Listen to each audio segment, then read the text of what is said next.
Fala, galerinha do quinto ano, bom dia, boa tarde, boa noite, depende do horário que você está assistindo esse vídeo. Hoje nós vamos tratar acerca dos conteúdos que envolvem, fração de uma quantidade e números mistos, tá? Eles se encontram na página 152 a 159. Então vamos lá, para a gente falar de fração de uma quantidade, vamos imaginar aqui esse exemplo. Tenho blusas brancas, blusas pretas e blusas azuis. Podemos representar através de fração, que nós vimos que é justamente uma divisão, tá?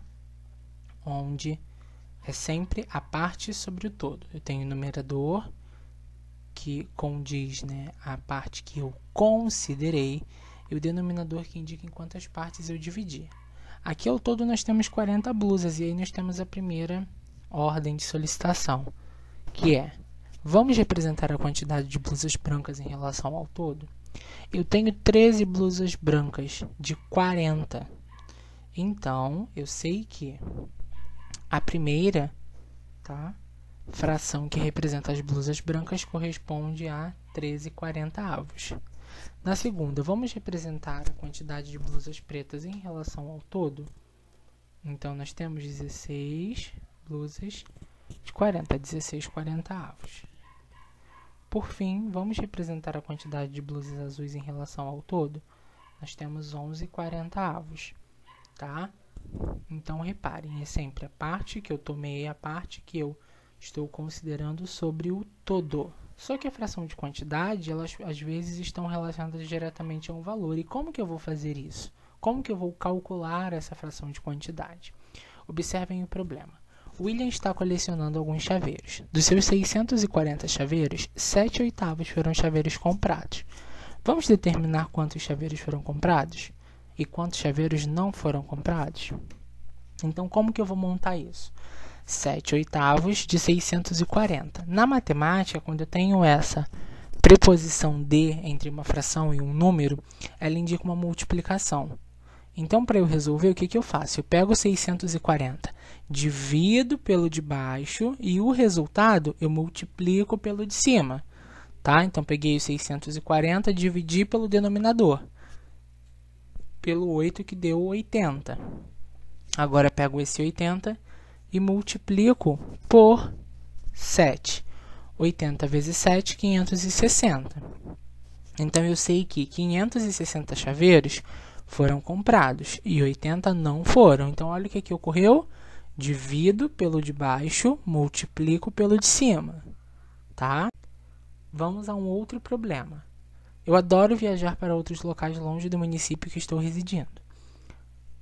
Queria ir à cidade de São Paulo, que dista 400 quilômetros aproximadamente. Já rodei 3/5 dessa distância. Então, eu tenho que calcular 3/5 de 400. Pego 400, divido pelo de baixo, divido pelo 5, deu 80. Pego esse 80, multiplico por 3, que deu 240. Então, eu sei que rodados já foram 240 quilômetros e que faltam ainda 160. Ok? E nós temos já a primeira tarefa da semana. Que primeira tarefa da semana é essa? Aqui nós temos uma malha quadriculada 10 por 10.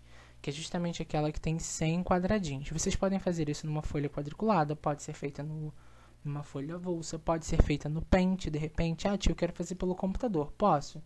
À vontade. A minha única sugestão é você ter atenção na hora de salvar e me enviar. E aí vocês vão ter que representar, usando essas cores, metade de azul. Então, vocês vão ter que pegar, contar quantos tem, dividir pelo de baixo, multiplicar pelo de cima e pintar de acordo com a cor. O primeiro é 1/2 de azul, então você vai ter que encontrar metade de todos esses quadradinhos e pintar de azul. O outro é 3/25 de vermelho, vai pegar o total, dividir por 25 e multiplicar por 3. O outro é 7/50 de amarelo, então você vai pegar o 100, dividir por 50 e multiplicar por 7. Não menos importante, 3 centésimos de verde. Então, 100 dividido por 100 e o resultado multiplica por 3. Por onde você vai me enviar isso? Pelo Clipe Escola. E como? A tarefa deve aparecer e você também deve aparecer. Não esqueça disso, tá? Então, conto com a sua participação nessa tarefa. E aí, nós chegamos nos números mistos. Fidelis, mas o que são números mistos? Os números mistos, pessoal, eles são aqueles que indicam uma parte inteira e uma parte fracionária. Só que onde eles estão, né? Primeiro, olha a representação que essa professora fez da fração 7/4. Ela percebeu que essa fração foi dividida em 4 partes, só que ela precisava pintar 7. Então, ela fez 2 figuras divididas em 4 partes e pintou apenas 7. Então, eu tenho o 1 inteiro e 3/4. Primeira, tem uma receita aqui onde nós percebemos que existe um número misto. Nós temos 2 xícaras e meia de farinha de trigo, tá? Temos 1 colher de sopa de fermento, 3/4 da xícara, 1/4 da xícara de óleo ou azeite e uma pitada de sal. Reparem que aqui existem as frações na receita e existe também o número misto. Só que não para por aqui. Além da massa nós temos também uma espécie de receita para um bolo, né, que parece mais um rocambole, onde nós temos 6 ovos, 4 xícaras e 1/4 de chá de farinha de trigo, 1 colher de sopa rasa de fermento, 400 gramas de goiabada, 2 xícaras e 3/4 de chá de açúcar, 2 xícaras e meia de chá de manteiga com sal e açúcar de confeiteiro. Então, reparem que aqui também eu tenho parte inteira e fracionária. Sendo que não é só olhar e identificar esse número misto. Por vezes, a gente precisa transformar esses números mistos em frações. E como que eu vou fazer isso? Eu vou pegar o número que está sozinho, multiplicar pelo de baixo e somar com o de cima. E ele vai assumir a posição do numerador. Então, 1 vezes 2, 2. 2 mais 1, 3. Coloquei o 3 aqui no numerador. E esse denominador eu só repito. Então, olha o que foi feito. Eu tinha um número misto. Multipliquei quem estava sozinho pelo de baixo, somei com o de cima e deu 3. Esse denominador eu repito, tá? Isso transformando o número misto em fração. E aí, pessoal, reparem, aqui nós temos agora que transformar essa fração, que ela é chamada de fração imprópria. E por que ela é chamada de fração imprópria? Porque o numerador é maior que o denominador. Fidelis, mas como que eu vou fazer isso? Transformar essa fração em um número misto. Eu vou dividir o 19 por 7. Deu 2 e sobrou 5. Esse 2 do quociente, ele vai ficar sozinho, tá? Então, por isso ele está aqui, o 2 sozinho. O resto sobe para o numerador e o divisor desce, tá?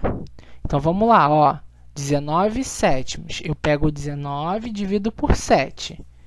7 vezes 2, 14. É o que mais se aproxima. 14 para chegar a 19, faltam 5. Então, o resultado fica sozinho, o resto sobe e o divisor desce. Essa é a regrinha que você tem que aplicar. Aqui, para ilustrar, olha o que ocorreu aqui com o 7/4, que foi a que nós representamos lá no início. Eu pego 7 e divido por 4. Deu 1 e sobra 3. O resultado fica sozinho. O resto sobe e o divisor desce. Só que para não ficar aqui, você tem agora o primeiro treinamento. Você vai pausar esse vídeo agora e vai transformar todos esses números mistos que aparecem para vocês em frações. Lembrando, multiplico pelo de baixo, somo com o de cima e o denominador eu repito. Essa é a regra para o primeiro treinamento. Para o segundo, nós já temos as frações, onde vocês têm que dividir o de cima pelo de baixo. O resto fica sozinho, o resultado fica sozinho, o resto sobe e o divisor desce, tá? Então, esse